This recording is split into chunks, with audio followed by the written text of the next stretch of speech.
तो दोस्तों आज की इस वीडियो में हम बात करने वाले हैं जो अज्ञे जी का काव्य है सरस्वती पुत्र, इसके बारे में, और इसे हम बहुत ही कम समय में आपको समझाने वाले हैं।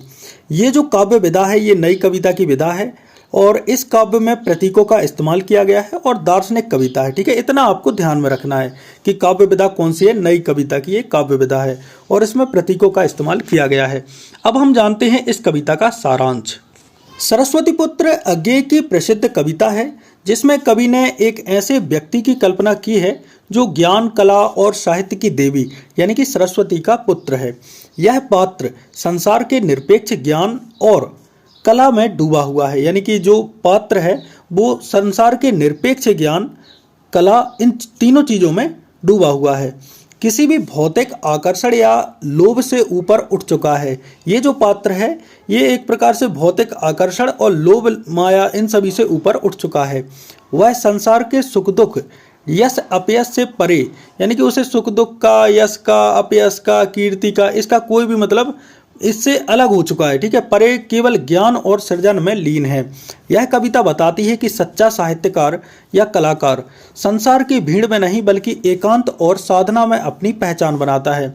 यहाँ पर यह बात नोट कर लेना, ये कविता क्या बताती है कि सच्चा साहित्यकार या कलाकार, आप भी एक सच्चे साहित्यकार हो सकते हैं या कलाकार हो सकते हैं, ये संसार की भीड़ में नहीं बल्कि एकांत और साधना में अपनी पहचान बनाता है। पहले तुम्हें अपनी पहचान बनानी है साधना करके। पहले तुम्हें अपने फील्ड में सबसे पहले मेहनत करनी है और जैसे ही तुम मेहनत कर लोगे तो फिर तुम्हारी पहचान, मतलब एक प्रकार से तुम सच्चे साहित्यकार या सच्चे कलाकार कहलाने लगोगे। इतनी बात आपको ध्यान में रखनी है। अब हम बात कर लेते हैं हमारे दूसरे पॉइंट की, जो कि है काव्य से संबंधित 5 महत्वपूर्ण तथ्य। पहला तथ्य है प्रकाशन। जी हाँ दोस्तों, इसका प्रकाशन जो अज्ञे जी थे उनके संग्रह आंगन के पार द्वार में शामिल है। नंबर 2 काव्य विशेषता। इस काव्य में ज्ञान, वैराग्य, सृजनशीलता और प्रतीकात्मक अभिव्यक्ति हमें देखने को मिलती है।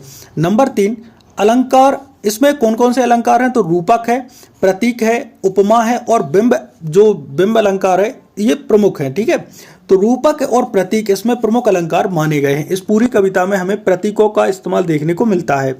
नंबर 4 है नवीनता। कविता में सरस्वती का पुत्र एक कल्पनाशील और नव्य प्रतीक है। नव्य मतलब नया प्रतीक है जो सीधे कलाकार की मानसिकता का चित्रण करता है।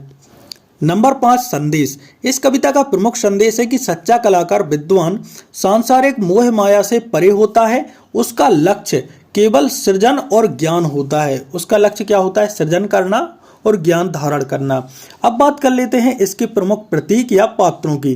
ठीक है, प्रतीकों को ही पात्र माना गया है, तो ये तुम्हें ध्यान में नहीं रखना कि पात्रों के नाम होंगे, ऐसा कुछ नहीं है।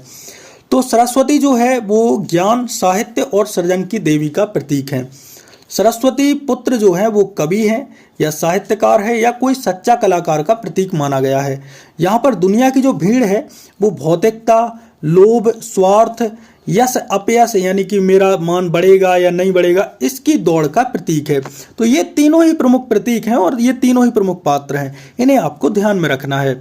अब दोस्तों बात कर लेते हैं हमारे चौथे पॉइंट की, जो कि है प्रस्तावना।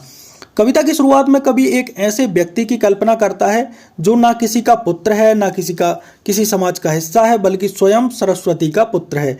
वह किसी से कुछ नहीं चाहता, उसे ना यश चाहिए ना कोई पद चाहिए, वह केवल सृजन के लिए जिया है और उसी में खोया है।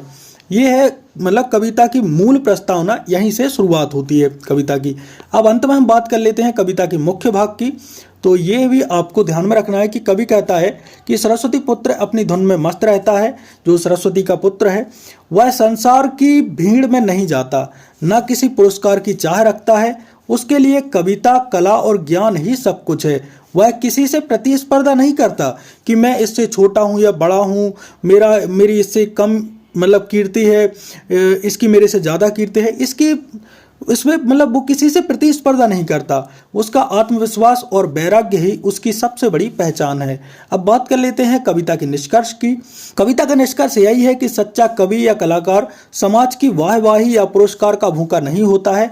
वह तो सरस्वती का पुत्र है जिसके लिए सृजन ही जीवन है। वह अपनी साधना में तृप्त रहता है। सृजन करना ही मतलब जो सृजन कर रहा है, जिसका सृजन ही जीवन है, वही सरस्वती का पुत्र है। बात कर लेते हैं कविता के प्रमुख संदेश की। सच्चा ज्ञान और सृजन किसी पुरस्कार या मान्यता का मोहताज नहीं होता है। कलाकार और साहित्यकार को भीड़ से ऊपर उठकर अपने लक्ष्य पर ध्यान देना चाहिए। यदि कोई कलाकार है या कोई साहित्यकार है, इसे भीड़ को नहीं देखना चाहिए कि भीड़ क्या कर रही है, इसे भीड़ से उठकर अपने लक्ष्य पर ध्यान देना चाहिए। जीवन में भौतिकता से ज़्यादा महत्व साधना और सृजन का है। ये बात याद रखना, किसी को भी आगे बढ़ना है तो भौतिक वस्तुओं का त्याग उसे करना होगा और साधना और सृजन इन दोनों ही चीज़ों को अपनाना होगा। सच्चा कलाकार अपनी साधना में खोया रहता है, वही उसकी पहचान है। जो सच्चा कलाकार है वो अपनी साधना में खोया रहता है और साधना ही एक सच्चे कलाकार की पहचान है। तो दोस्तों, यहाँ पर हमारा सरस्वती पुत्र कविता जो है उसका जो सारांश है वो पूरा समाप्त होता है।